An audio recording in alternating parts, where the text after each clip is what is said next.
Hello, everyone. I'm Tyler, and we have Clark and Abhishek from Infineon on with us today.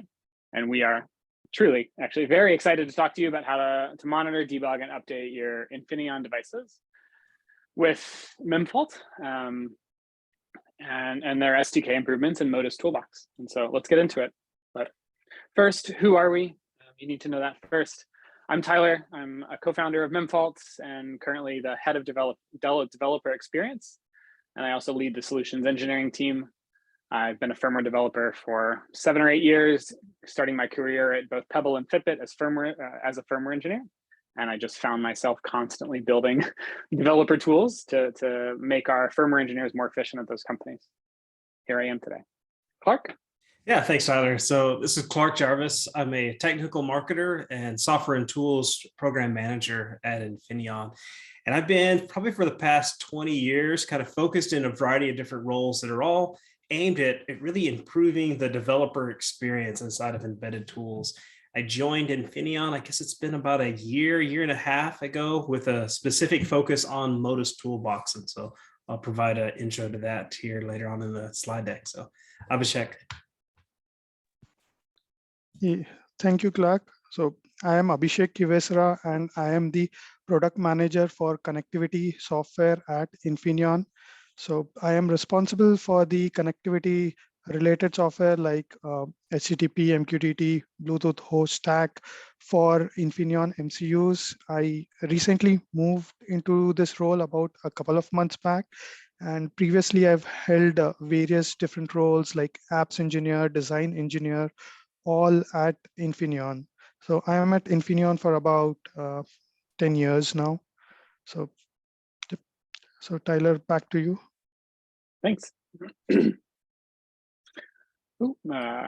Cool. So what we're going to do today, Clark will give an introduction on Infineon ModusToolbox and generally what it is and how it works with Memfault. I'm going to cover Memfault from an overview perspective, and then kind of give a quick demo and then talk about one of our favorite customers at Memfault that is using both an Infineon chip and using the Memfault platform.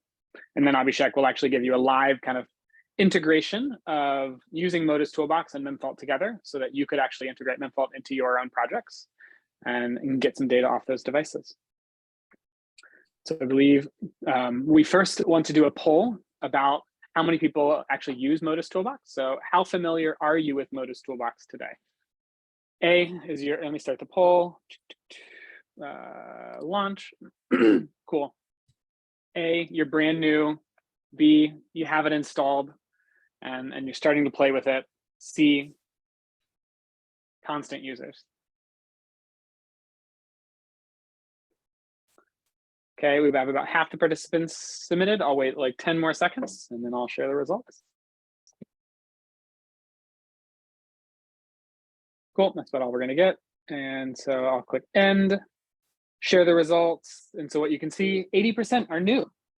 And about 13 to 15% at least have it installed. I like to see that there are four active users. And so we hope to get that number up today. Great, I hope that's good insight, Clark. Absolutely. Are we doing poll 2? Great.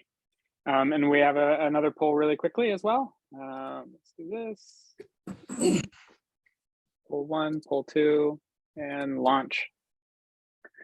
I guess for the 4 users, have you used the library manager?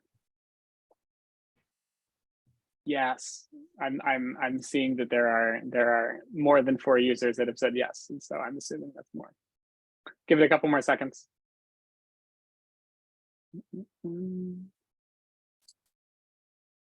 Great. So 20% said yes, most of them said no, and so we're excited to show it off. All right, stop sharing, get rid of that. And now I will pass it over to Clark. Yeah, perfect, Tyler. Yeah, thank you. And thank you everybody for joining. Certainly since we picked those questions in the poll to kind of help decide how we wanted to present these. And I'll give an introduction to ModusToolbox, kind of describe what it is and specifically talk a little bit about the library manager in particular, because we'll see that as being one of the key tools that we use in the integration of ModusToolbox and the Memfault SDK. So ModusToolbox itself is it's a modern, extensible development environment. So what does that mean? It's a collection of tools, it's a collection of resources, it's everything that you need to develop with an Infineon microcontroller. There's support for microcontrollers like the PSoC devices, XMC devices, USB devices, AirArc devices. We're bringing in Treveo devices. So a lot of devices all supported inside of one common tool chain. And I like to introduce ModusToolbox as really being kind of falling into two different categories. There are the actual development tools themselves. So when you go to Infineon.com and download ModusToolbox, what you are actually downloading is the development tools package. And this is going to give you all of the tools that you run on your development machine, your laptop, to do things like create applications. You can bring in different libraries, manage those libraries, including the versions, right? And bring in the Memfault SDK and integrate that into your project. You can go in and launch various configurators that help you set up the device. So if there are peripherals that you're using, or you're muxing different IOs, setting up clocks, those are all provided inside of these graphical configurator tools that you can use. And then beyond that, you have the more typical tools that you would normally expect to actually do the compiling, the code editing, the programming of the board and debugging it. That can be done with a variety of different IDEs that we support. So ModusToolbox does include an Eclipse-based IDE. It comes out of the box, but we support IARs, Embedded Workbench, the Kyle Microvision, VS Code, or you can do actually everything at a command line level, which really helps provide ways to do continuous integration, pieces like that. Then the other side of it is all of the runtime software. So these are going to be the drivers, the different libraries, middleware that you can leverage, different code examples, BSPs for a variety of development kits that come from Infineon. And these all come from online repositories. So they'll come from GitHub repositories that are hosted by Infineon, as well as our partners. So we have a GitHub repository that Memfault launches. And so you open up these ModusToolbox tools and they reach out to those repositories and are able to pull this content directly into your application to get it up and running. So Tyler, you want to go to the next slide for me? A little bit more about some of the value that comes from ModusToolbox. So I kind of alluded to this a little bit before, right? You have this flexibility in the development environment. You can choose the IDE that you want to work with. You can utilize these different configurators to generate code, and you can work all the way down to just doing things on command line. So it becomes a very scriptable type of a build environment. You can pull this into different continuous integration environments and do everything. Really at the heart of what ModusToolbox is a make-based build system that you can take advantage of. One of the features that I'm probably most excited to talk about with ModusToolbox is the middleware management. That's being able to leverage this ModusToolbox library manager to pull in content, to pull in middleware, to pull in different repos, to pull in code examples that come from Infineon, as well as our partners. And we'll see this live today as Abhishek is going through his demo of integrating the Memfault SDK into an application. Beyond that, a variety of different APIs that you can use. So there are APIs that are really close to the hardware, kind of low-level drivers that you can work with, as well as abstracted layers that sit on top of that. So a variety of different APIs that you can use to really create a project that's both portable, as well as having the fine control and the very efficient code that you would expect in being able to work with a microcontroller. And all of that kind of feeds into this idea of being able to have a very portable application, to be able to use these code generators to generate configurations for a variety of different devices, to be able to move applications, develop with these abstraction layers, and be able to basically kind of plug and play the BSPs that sit underneath it to retarget different devices, different boards, and moving from a starting point with an Infineon development kit to your actual hardware. And so all this is really designed to make sure that you can develop the way you want to develop with a workflow that you actually get to define so that you can be as efficient as possible. And the next slide. So this one's really just, we'll splash this up really quickly, just to make sure you guys are aware of. There are a variety of training materials that are available. We have actual self-paced training manuals that'll help you get started with ModusToolbox. It'll cover various of the devices that are supported. So you can go in and do kind of a next level deep dive into PSoC or XMC. We have then middleware training modules that focus on things like machine learning, Wi-Fi connectivity. So lots of excellent resources, especially for those people that are just getting started with ModusToolbox or are new to it. Excellent resources to go develop with. And as well as a variety of new videos that we're launching to help guide you through doing some of the basic steps and kind of walk you through using ModusToolbox. Okay, and then with that, then I will hand it over to Tyler and let us get into the Memfault solution. Got it. Thanks, Clark. And yeah, ModusToolbox. I love the flexibility. I'm all about the CLIs, so I'm glad you're one of the vendors that actually supports that workflow. It's very cool. Cool. So what is Memfault? Memfault, we tried to build a tool for IoT device developers and firmware engineers so that they could build more reliable software. Of course, that's just the pitch, but let's show you the actual product, and we'll get into that in a second. I'll actually show you a live demo. If you haven't seen it, this is the kind of DevOps loop. And the idea behind the DevOps loop is that you continuously iterate on software, and then you develop it, you test it, and then you deploy it again. And we see Memfault kind of fitting into this right section of the DevOps loop, where you are going to deploy your initial OTA. You know, this is when you get your development board and maybe into a sealed watch, or maybe you're actually developing on your desk still, even with a JTAG or a debugger connected. You're going to deploy some firmware to a device. Memfault is going to instrument that device and its software. You're going to be able to observe and capture data from that device, whether it's crashes or metrics. You're going to be able to analyze it using the Memfault tool. You can imagine it kind of like a debugger, but with no wires connected. And then you're going to be able to take all that information that you have and iterate on your code, test it again, and then deploy a new firmware. And so in the ideal world, if you're trying to really push Memfault to its limits, maybe you're pushing firmware nightlies to your devices or your internal units, or you're pushing firmware every couple of weeks to actual customers and doing your large scale testing and production of sorts. So we see us on the right. And because we have those three features, we have OTA. One of the hardest things that we've had to build in the past at so many companies that I've worked at in the past is our custom OTA management. Getting a system in place that allows you to ship certain binaries to certain types of hardware versions to certain groups of people, whether that's your internal units or beta units, or shipping firmware updates to a specific building on a specific floor of a building, because that's the hardware as a service model that you guys have. Memfault supports almost every single configuration, and we give you kind of the tools you need to understand how many devices have actually updated, how many are failing, what all the firmware versions are being run on those devices, and if they're healthy.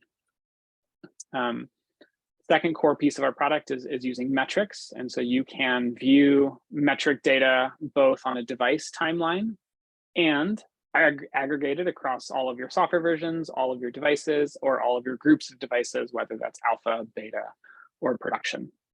The top one I find is very good for customer support workflows. And the bottom one is very good for release managers, release leads, and people in product. I know when I was working at Pebble way back in the day, I was the release lead for a number of firmwares, and the scariest button that I've ever had to click was the ship firmware button, and then I'd see thousands of devices start to update. If we had this tool, I wouldn't have been so stressed out during those times. And then the final piece, which is one of my favorites, which is basically like having a debugger in the cloud, and this is what Abhishek will kind of ultimately demo, or like get the integration to demo, is you pretty much get everything you need to debug a crash all in your browser, and you don't need to reproduce it on your desk. My favorite piece of this is I don't need to reproduce the memory corruption or hard fault or assert on a device on my desk. I get all of the tasks, the global variables, I get all the registers in Memfault, so I can see it. And so how does this all work in general? You basically have to integrate an SDK into your project. And the Memfault SDK is 4.5 kilobytes of code space. It requires 1.5K of RAM. People always ask, how much is it? It's honestly not that much. Most people have that much code space. And if not, we can help you get there. by having our own tricks in the SDK to shrink the amount of logs or space that logs take up. The SDK will generate data, and you ultimately have to get that data to our web service in some fashion, to our HTTP API. And the way the SDK would work there is that it slices up data into small chunks that can be kind of transported across any sort of protocol or transport, however your devices backhaul to the internet. And then our service will just wait for all of the chunks to be received from a single payload, whether that is a core dump, a group of metrics, or some other sort of payload. And then we will restitch it together and then plumb it into the Memfault sort of service. And so I do want to give a brief demo, poke around the website, and then I will pass it off to Abhishek so that he could give you a live kind of integration with using ModusToolbox. So over here, I have our demo environment of Memfault. And what we're seeing here is kind of the overview page that you will see when you log into Memfault. These are some of the most important charts that we believe in visualizations. And so in the top left, active devices. This is important for when you are watching a release be rolled out, or you're watching a new product get shipped, or new devices are being contacting Memfault. And so you can see, 10 devices to 100 devices to 1,000 devices. What is the ramp up period? You can see the software versions over time. And so here we see that devices are slowly getting updated to 1.1.0 from 1.0, from 1.0.0. And the same thing, as software versions get rolled out, this chart will change. And this is the current distribution of the devices. We also know the health of our fleet by counting the number of reboots and understanding what types of reboots. Is it mostly just people resetting their devices and shutting them down at night? Or is it actually the number of hard faults are increasing across the fleet?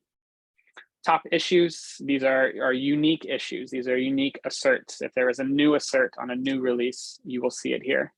It's kind of the new issues, or if it's top, we'll tell you the number of devices and the number of times it's been seen, and kind of give you a trend line and understand, is this a new issue? Is it old? Or is it particularly spicy?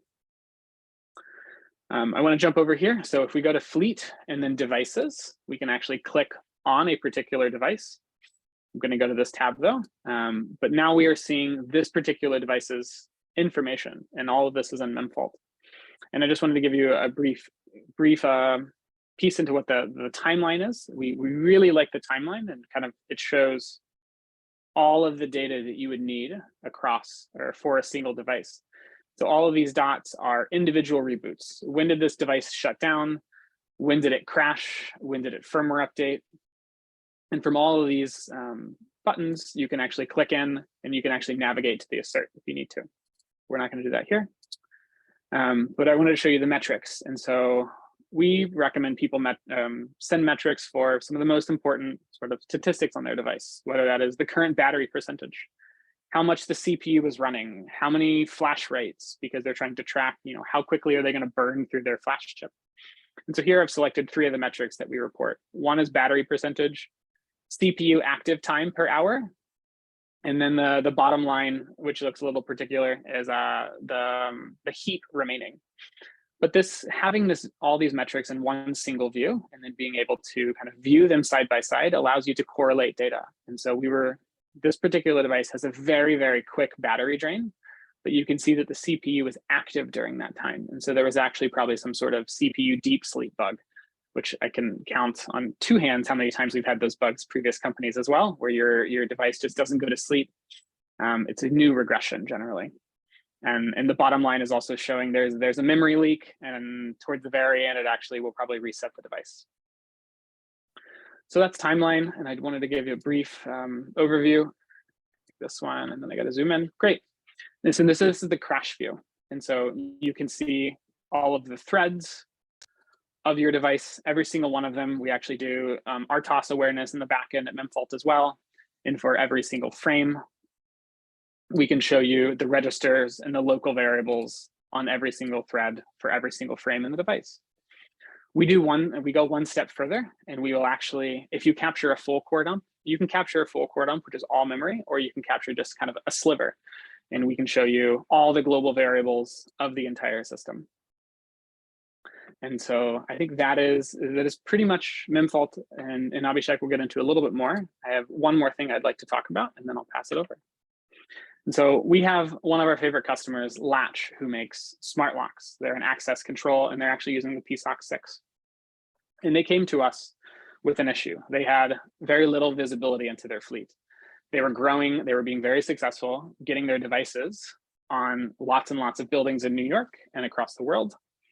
But they had a problem. Their devices were connecting over Bluetooth, low energy, to people's phones, and they weren't being able to track exactly why, maybe devices' battery life were going down quicker than they thought, or why they were crashing, or why they weren't connecting to people's phones.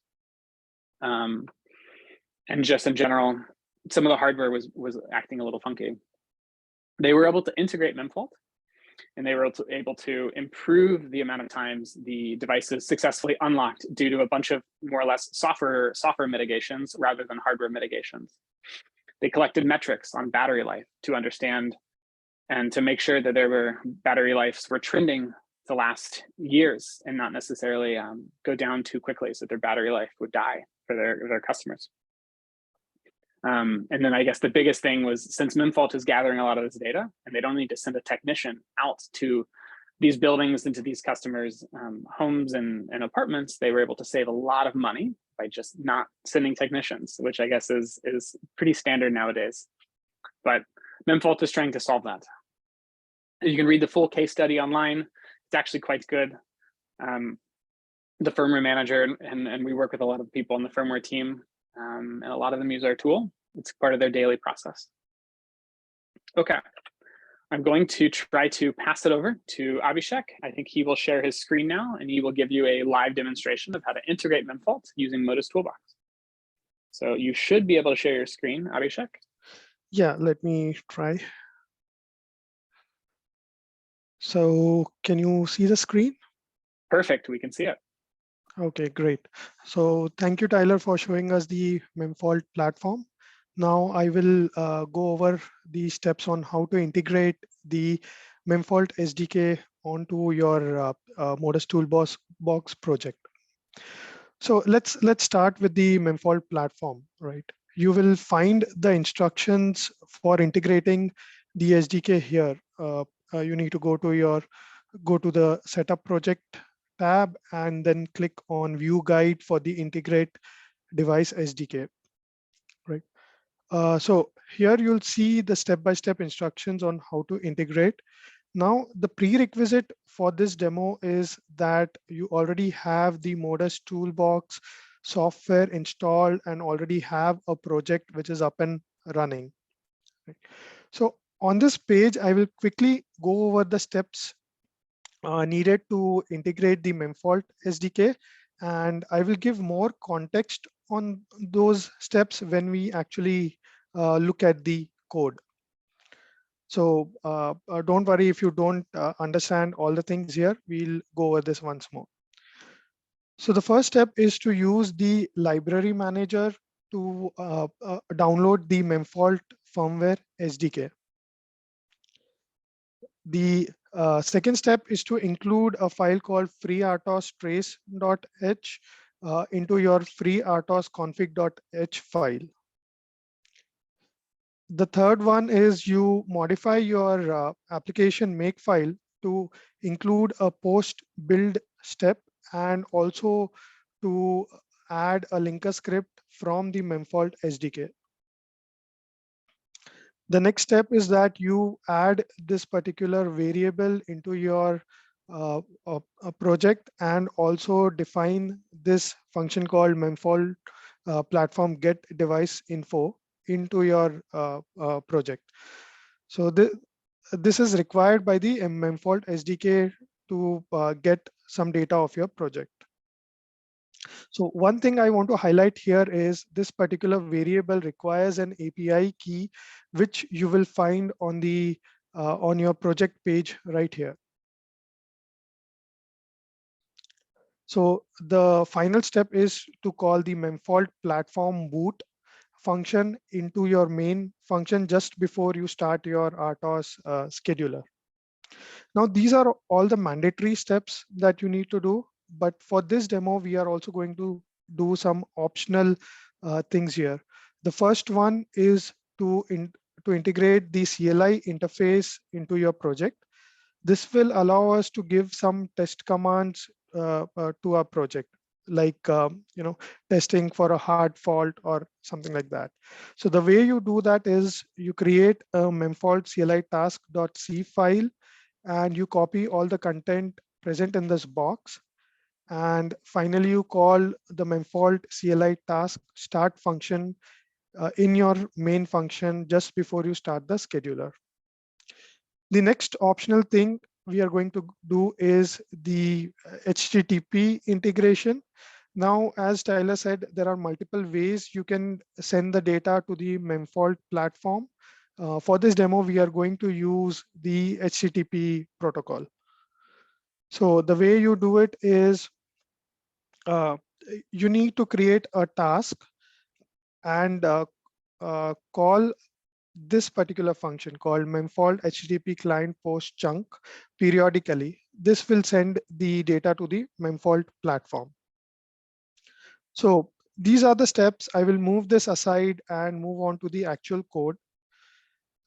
Note that most of the steps I am doing here are already there in the integration guide. So I will just be uncommenting these things, but don't worry, you can find the exact instructions on that page, right?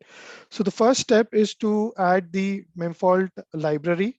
The way you do that is select your project. My project here is Wi-Fi HTTPS server. It's an existing code example you can find on GitHub.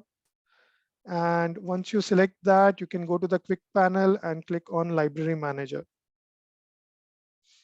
So the library manager will open up, and it will take a couple of minutes to download all the information from a database on GitHub about the various libraries present and the board support packages. Right.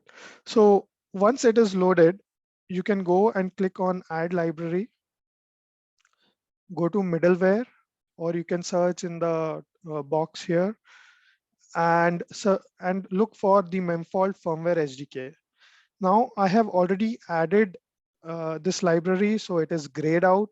But if you have not, you can just select it and then click on OK. Once you do that, you will see the library present here. And if you click on that, you will get a couple of options to modify. You can select the version, and you can select whether the library is shared or not. What I mean by that is you can have this library explicitly for your project, or you can share it across project so that any changes you make in that library will be reflected in all the projects. So once you do that, you can click on update. I've already done it, so I'll just click close. The next step was to add the include file FreeRTOS trace.h into your FreeRTOS config.h file. I will just go and uncomment this. And this header file allows the Memfault SDK to capture the FreeRTOS trace and send it over to the Memfault platform.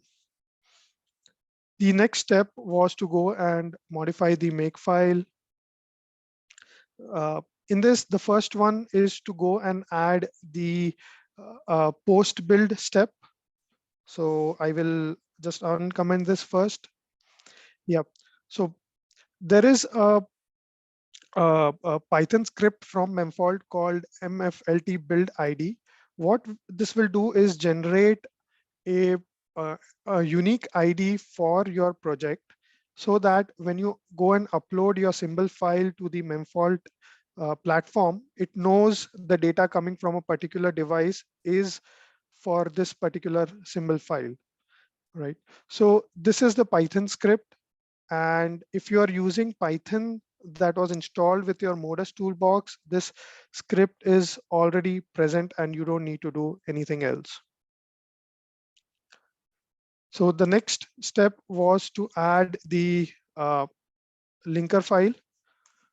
This linker file, linker script is from Memfault SDK, and it reserves particular area in the memory for the Memfault SDK to use.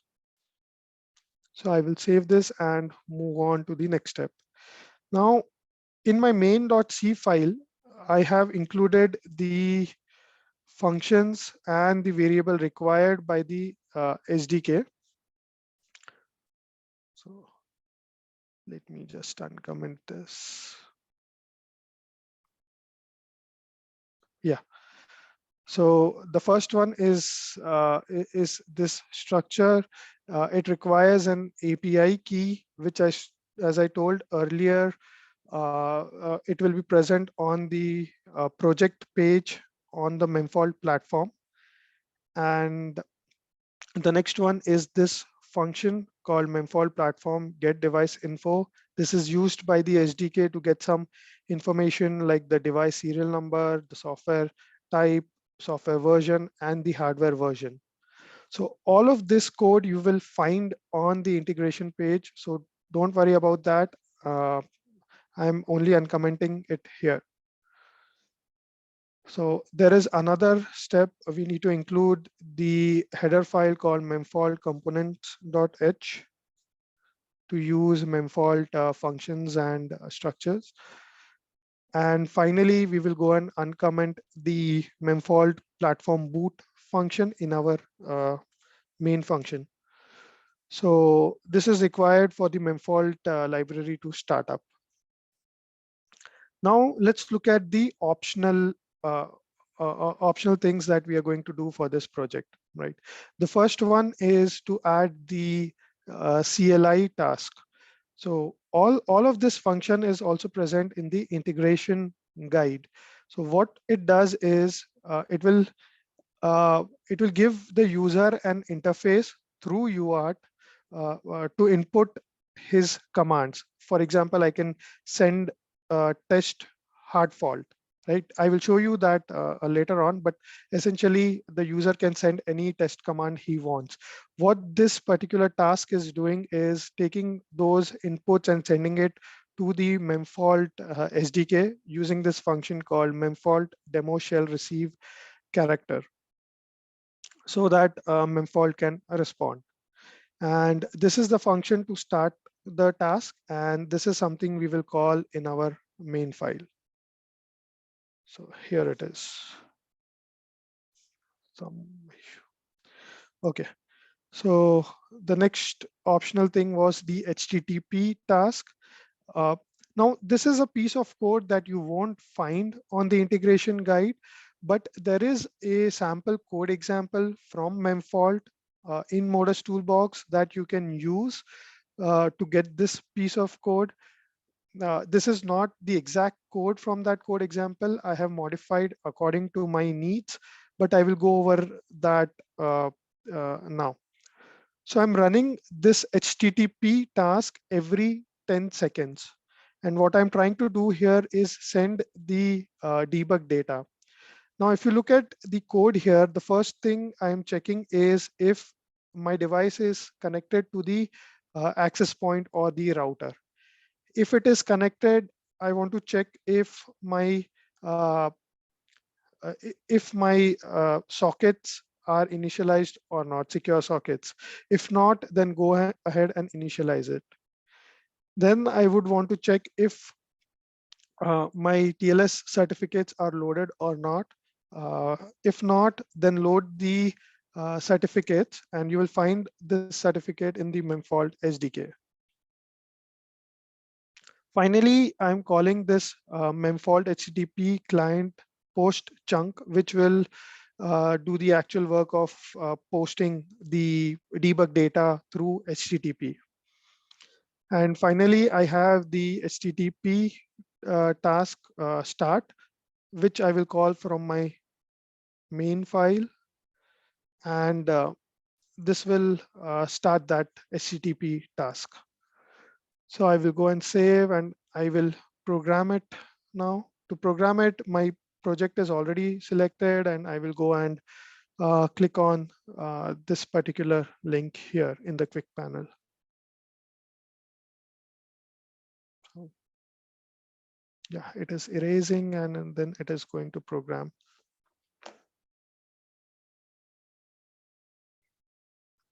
So if you can see the Teraterm window onto my on your screen, then you can see all the logs. So right now my device is trying to join the access point and it has successfully joined, and it is trying to post the data through the HTTPS task that I showed earlier. Now we will wait for the response. Yeah, so we have the response from the Memfault platform. Now let me go back to the Memfault platform and show you how to upload the symbol file, right? So you go to software and you click on symbol files, and then on the right side you can upload the symbol file. Let me go and upload it. So this is the ELF file for my project. I'll open and add it.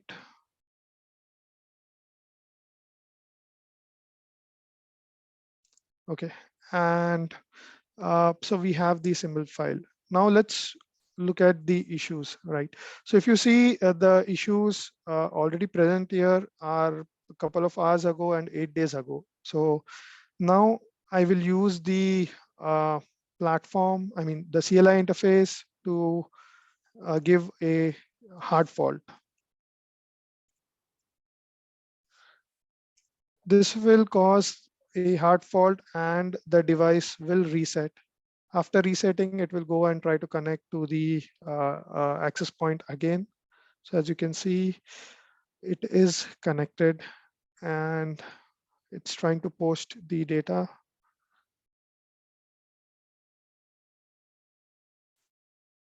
Yeah, so it's already posted. So it might take a minute or two for the data to show up here.